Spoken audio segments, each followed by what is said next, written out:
Earlier this year, a tweet appeared revealing all of Insomniacs VR games had been delisted from the Meta PC store with no reasoning shared. But luckily, I had all their games already in my library, and the only thing I noticed when they disappeared was a small note on Stormland saying limited service. Now, because I already had the game installed, I'm assuming this note was because the online co-op features were removed. But last week, Insomniac was proud to tell everyone all their VR games were back, which caused some celebration, but the biggest response was actually anger towards Insomniac from the PSVR 2 crowd, and some of these comments that I saw were pretty damn embarrassing and very entitled. Firstly, porting a game isn't free or easy, and secondly, we're not even sure if these games are actually decent, with 3 of the 4 being nearly a decade old. Now, I'm really pleased to say that some apologies did appear, but on the other hand, I completely understand everyone's frustration. I mean, Insomniac is now part of PlayStation, and PSVR 2 could really do with some cool exclusives from what is considered an absolutely top tier development team. Now, the main reason I believe these games won't come to PSVR 2, at least any time in the near future, is because they were all Oculus funded, and out of the 4, I expect at least 3 of them to be pretty mid-VR experiences in comparison to what we have today. I also learned that 3 of them were released literally within 2 or 3 months of each other back in 2016, and this got me thinking, are these games even any good today? So I reinstalled all of them and took a look. So first up, we have Edge of Nowhere, that was released on the 6th of June in 2016 and only has Xbox controller support, most likely because the original Rift shipped only with an Xbox controller, with touch controllers introduced a little while later. Edge of Nowhere is a third-person action platformer game which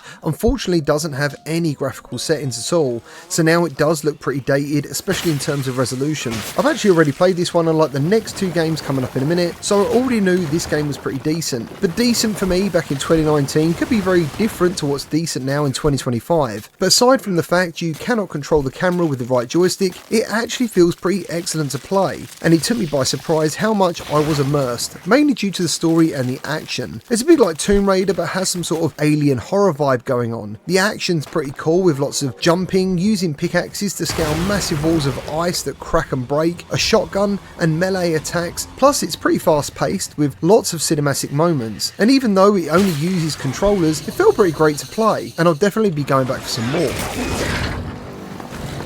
Next, we have Feral Rites, which was released only 3 months after Edge of Nowhere, and at this point I'm thinking, how the hell did Insomniac actually pull this off? 3 games in the same year, but after playing Feral Rites I can see sacrifices were made because this is easily the weakest of the Insomniac bunch, and probably should have been avoided altogether. It's again a third-person game, but the camera shifts to each area, similar to the original Resident Evil games if you remember them back on PS1, which can be a bit disorientating in VR. But this game's all about combat, and reminded me slightly of Bloody Raw if you remember that one too. There was a few combos and switching between human and animal form mixed up the action a little bit more, but overall it's pretty boring to play in VR. There's lots of cutscenes to tell you the story which only hurt the pacing, and then you're suddenly back to fighting again. Now personally I love side-scrolling beat-em-ups, especially games like Streets of Rage 4, which is probably the best example of a side-scrolling beat-em-up I've ever played, but Feral Rites gets tiresome really quickly, and I think it's mostly down to the constant breaks in action and the action itself feeling pretty mediocre. And this proved to me that not all games benefit from being in VR, and being in the headset playing a game like this actually makes you a little bit more tired, so I quickly uninstalled this one after quitting out. Next we have the Unspoken, the 3rd game on the list,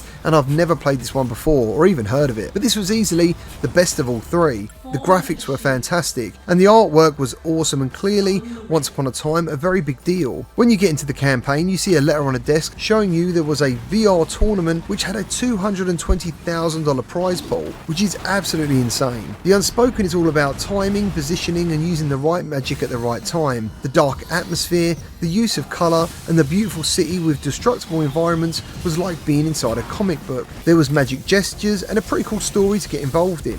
Overall, this one was the biggest surprise out of them all, and even though it was in my library, I just simply ignored it because I'd never heard anyone talk about it. If there's anyone who watches this channel and was part of VR back in 2016, I would love to hear from you. Did you take part in these online VR Magic tournaments? Because this game, I think, deserves to make a comeback. And that leads us finally into the game that most VR owners would have definitely heard of, and that's Stormland. Vesper, you're okay. Eco said your scans were fine, but I was still worried. Hey, is that Vesper? Vesper! Vesper! Great to see you're alright. We're safe here in the lower atmosphere. First thing that hits you in Stormland is the graphics. This is truly top tier VR in terms of presentation, and it also serves as a sad reminder to me how Meta are now moving away from PCVR, because with that move we are going to get less and less visually jaw-dropping games like this that prove what VR can look like and even feel like. The movement system feels incredibly freeing. Everything was climbable, you can scale huge objects with ease using an extended grip mechanism, and flying across the world's surface is just breathtaking. When you extend your arms you hit incredible speeds and the music rises and falls, creating a moment in VR that's pretty unforgettable. The combat is really satisfying, the weapons are cool with secondary two-handed modes, and overall I came away thinking we need so much more of this. Removing your arm in VR is a crazy feeling, and even though I can't quite remember the entire point of the game or how long it takes to complete now, I could easily spend hours in this. Overall today I suddenly realised how unfortunate it is that Insomniac aren't investing in VR anymore, and since all these games were Oculus and Meta funded, maybe they never actually invested in VR in the first place. Maybe it was always someone else's money. With games like the Spider-Man series under their belt, they could potentially take a risk on a PSVR 2 game when I believe VR and the system needs it most. Now going back to the edge of nowhere, this reminded me actually how I would happily play so many third-person games like God of War for example, or Spider-Man in VR just using a controller. Sometimes people are just too tired from work to play VR and don't want to flail their arms around, and even though I know some people will say this is a step back in terms of immersion versus a full VR experience, I actually would like to think of it as a half step forward for flat screen games. You get to be in the game's world, be part of the action, but still be able to chill on the sofa and experience the full visual immersion that only VR offers, and excellent spatial audio. Well, that's all I've got for you today. Thank you to anyone who watches. I'd love to hear your thoughts on this subject about Insomniac games. Thank you to anyone who leaves a like and subscribes for more VR content, and I'll see you on the next one.